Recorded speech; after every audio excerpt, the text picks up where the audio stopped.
டேஸ்டியான mushroom gravy எப்படி பண்ணுறதுன்னு பார்க்கலாம். ஒரு கடாய் வச்சுக்கோங்க, கொஞ்சம் எண்ணெய் ஊற்றிக்கோங்க. மஷ்ரூம்ஸை வந்து நல்லா கட் பண்ணிவிட்டு உப்பு மஞ்சத்தூள் போட்டு நல்லா வாஷ் பண்ணிவிட்டு இந்த எண்ணெயில் போட்டு நல்லா வதக்கி அதை தனியாக எடுத்து வச்சுக்கோங்க.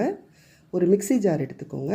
அதில் 1 ஸ்பூன் மிளகு போடுங்க, 1 ஸ்பூன் சோம்பு, 1 ஸ்பூன் சீரகம் போட்டுட்டு இப்போ 2 பெரிய தக்காளியை வந்து நான் பொடியாக கட் பண்ணி வச்சுருக்கேன். இது கொஞ்சம் புளிப்பாக இருந்தால் தான் அந்த கிரேவி டேஸ்ட்டாக இருக்கும். அதனால தான் 2 தக்காளி யூஸ் பண்ணுறோம். அதையும் போட்டுட்டு மிக்சியில் ஒரு அடி அடித்து எடுத்துகிட்டு வந்துடுங்க. கடாயை வச்சுக்கோங்க, ரீஃபைண்ட் ஆயில் கொஞ்சம் ஊற்றிக்கோங்க.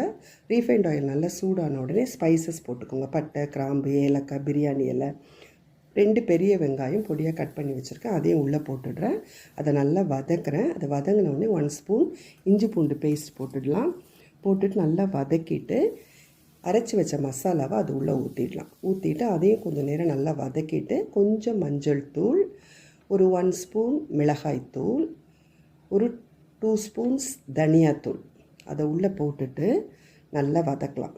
கொஞ்சம் நேரம் நல்லா வதக்கிட்டு அதுக்கப்புறம் நம்ம வந்து தேவையான அளவு உப்பு வந்து அதில் ஆட் பண்ணிக்கலாம்.